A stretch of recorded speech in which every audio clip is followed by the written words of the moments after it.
Hi everyone and welcome to Machine Learning Crash Course. The main purpose of this course is just to provide you very basic understanding of machine learning. We will start from very basic level and then we'll move to advanced one using TensorFlow.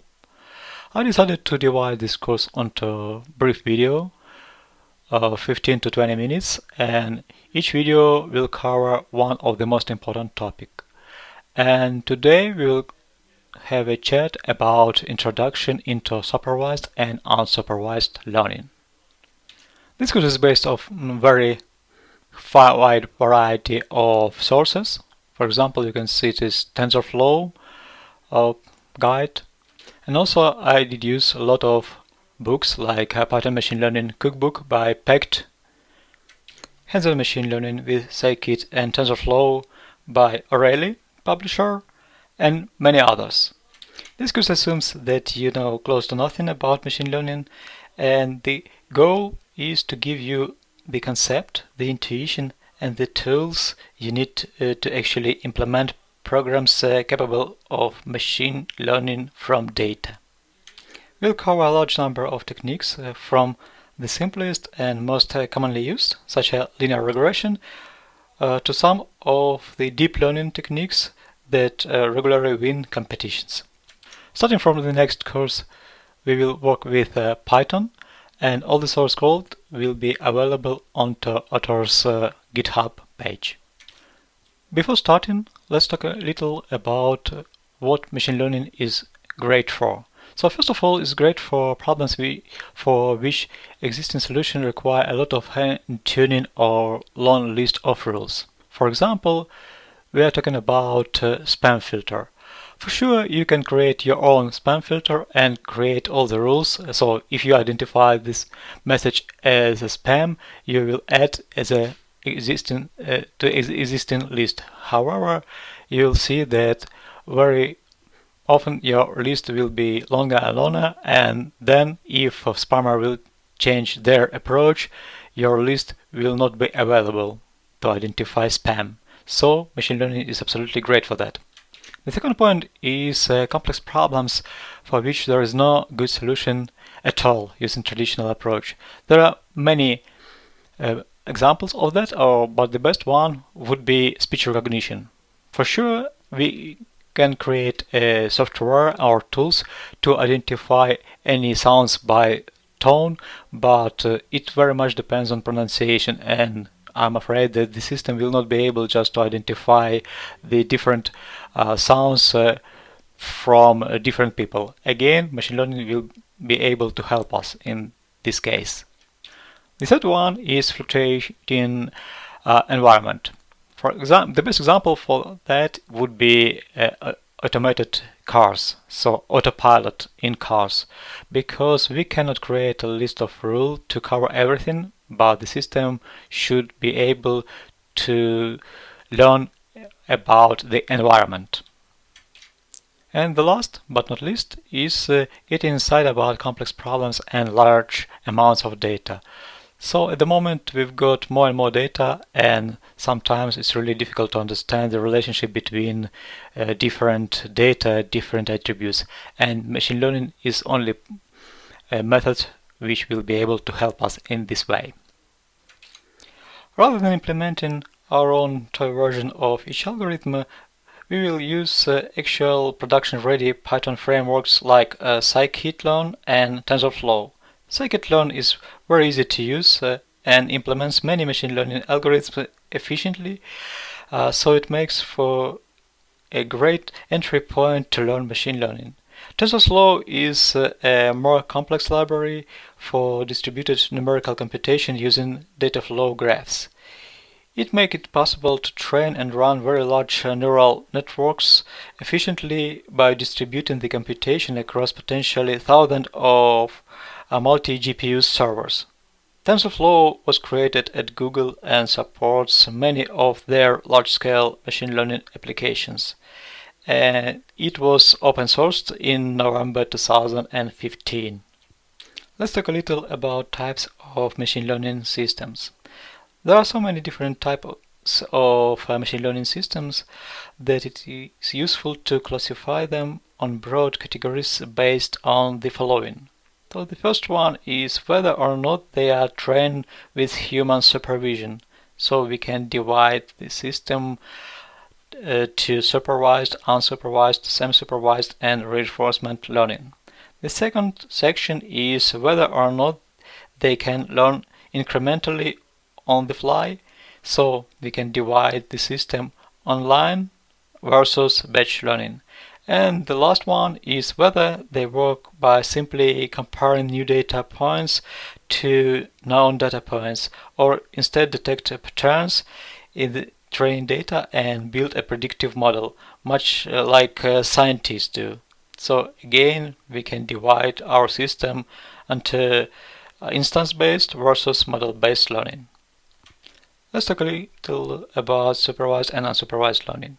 So, machine learning system can be classified according to the amount and type of supervision they get during training. There are four major categories: supervised learning, unsupervised learning, semi-supervised learning, and reinforcement learning. So let's talk about supervised learning. In supervised learning, the training data you feed to the algorithm includes the desired solution called labels. A typical supervised learning task is classification. The spam filter is a good example of this. It is trained with many examples email along with their class spam or ham, and it must learn how to classify new emails. Another typical task is to predict a target numeric value, such as price of car, given a set of features, for example mileage, age, brand, etc., called predictors. This sort of task is called regression. To train the system, you need to give it many examples of car, including both their predictors and their labels, for example, their prices. There is a fun fact. The odd-sounding name of statistics term introduced by Francis Galton while he was studying the fact that the children of tall people tend to be shorter than their parents. Since children were shorter, he called this regression to the mean. The name was then applied to the method he used to analyze correlation between variables. So, as a result, we called this method regression. It's interesting to note that some regression algorithms can be used for classification as well, and vice versa. For example, logistic regression is commonly used for classification, as it can output a value that corresponds to the probability of belonging to a given class. For example, 20% chance of being spam. You can see here some of the most important supervised learning algorithms covered in this course. The first one is k-nearest neighbors. Next one is linear regression, logistic regression, support vector machine, very powerful method, decision trees and random forest, and neural networks. So let's have a look at this fun picture and try to identify the type of machine learning to be applied for this method. And also it would be interesting to know what is the fundamental mistake to identify this correlation. The next point is unsupervised learning. In unsupervised learning, as you might guess, the training data is unlabeled and the system tries to learn without the teacher. Here are some of the most important unsupervised learning algorithms divided by classes. The first one is clustering, which includes k-means, HCA, and expectation maximization. The next one is visualization and dimensionality reduction, which includes PCA, kernel PCA, LLE, and t-distributed stochastic neighbor embedding. And the last one is association rule learning, which includes a priori and eclat. For example, say you have a lot of data about your blog's visitors. You may want to run a clustering algorithm to try to detect a group of similar visitors. At no point do you tell the algorithm which group a visitor belongs to. It finds those connections without your help. For example, it might notice that 40% of your visitors are males and love comics, book, and generally read your book in the evening. And while 20% are young sci-fi lovers who visit during the weekend, and so on. If you use a hierarchical clustering algorithm, it may also subdivide each group into smaller groups. This may help you target your posts for each group. Visualization algorithms are also a good example of unsupervised learning algorithms. You feed them a lot of complex and unlabeled data, and they output a two-dimensional or three-dimensional representation of your data, can easily be plotted. These algorithms try to preserve as much structure as they can. For example, trying to keep separate clusters in the input space from overlapping in the visualization, so you can understand how the data is organized and perhaps identify unsuspected patterns. Another important unsupervised task is anomaly detection. For example, detecting unusual credit card transactions to prevent fraud, catching manufacturing defects, or automatically removing outliers from a dataset before feeding into another learning algorithm. The system is trained with normal instances, and when it sees a new instance, it can tell whether it looks like a normal one or whether it is likely an anomaly. Finally, another common unsupervised task is association rule learning, in which the goal is to dig into a large amount of data and discover interesting relationship between attributes. For example, suppose you own a supermarket, and running an association rule on your sale log may reveal that people who have barbecue sauce and potato chips also tend to buy steak. Thus, you may want to place these items close to each other. Talking about semi-supervised learning, I would say that some algorithms can deal with partly labeled training data, usually a lot of unlabeled data and a little bit of labeled data. This is called semi-supervised learning. Some photo hosting services like Google Photos are a good example of this. Once you upload all your family photos to the service, it automatically recognizes that the same person A shows up in photos 1, 5, and 15, while another person B shows up in photos 2, 5, and 7. This is the unsupervised part of the algorithm clustering. Now all the system needs is for you to tell it who these people are, just one label per person, and it is able to name everyone in every photo, which is useful for searching photos. Most semi-supervised learning algorithms are a combination of unsupervised and supervised algorithms. For example, deep belief networking DBN are based on unsupervised component called restricted Boltzmann machine RBMs, stacked on top of one of another. RBMs are trained sequentially in an unsupervised manner, and then the whole system is fine-tuned using supervised learning technique. Reinforcement learning is a very different thing.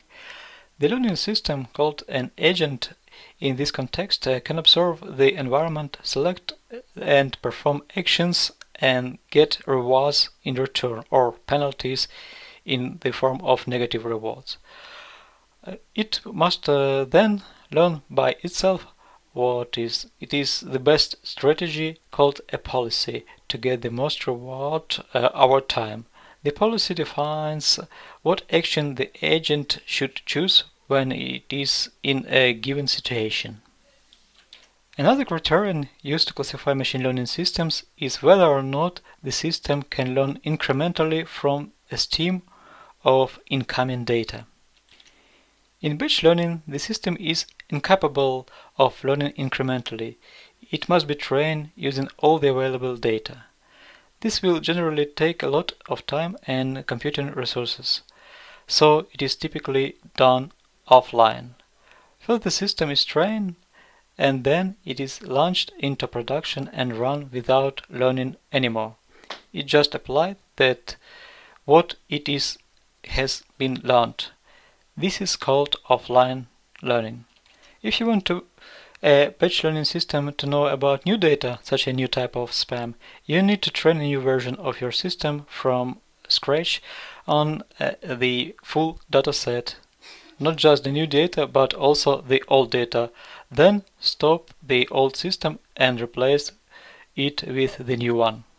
Fortunately, a better option in all these cases is to use algorithms that can capable of learning incrementally. I'm talking about online learning. In online learning, you train system incrementally by feeding it data instances sequentially, either individually or by small groups called mini-batch. Each learning step is fast and cheap, so the system can learn about new data on the fly as it arrives. Online learning is great for systems that receive data as a continuous flow, for example stock prices, and need to adapt to change rapidly or autonomously. Online learning algorithms can also be used to train systems on huge datasets that cannot fit in one machine's main memory. This is called out-of-core learning. The algorithm loads up a part of the data, runs the training step on the data, and repeats the process until it has run on all of the data. A big challenge with online learning is that if bad data is fed to the system's performance will gradually decline. To reduce this risk, you need to monitor your system closely and promptly switch learning off if you detect a drop in performance. You may also want to monitor the input data and react to abnormal data. One more way to categorize machine learning systems is by how they generalize. Most machine learning tasks are about making prediction. This means that given a number of training examples, the system needs to be able to generalize to examples it has never been seen before. Having a good performance measure on this training data is good but insufficient. The true goal is to perform well on new instances. There are two main approaches to generalization: instance-based learning and model-based one. Possibly the most trivial form of learning is simply to learn by heart. If you were to create a spam filter this way, it would just flag all emails that are identical to emails that have already been flagged by users. Not the worst solution, but certainly not the best. Instead of just flagging emails that are identical to known spam emails, your spam filter could be programmed to also flag emails that are very similar to known spam emails. This requires a measure of similarity between two emails.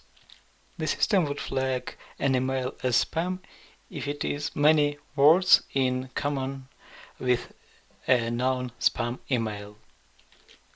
This is called instance-based learning. The system learns the examples by heart, then generalizes to new cases using a similarity measure. Another way to generalize from a set of examples is to build a model of these examples, then use that model to make prediction. This is called model-based learning. So that's it for today, and we'll go on with model-based learning during our next session. Thank you.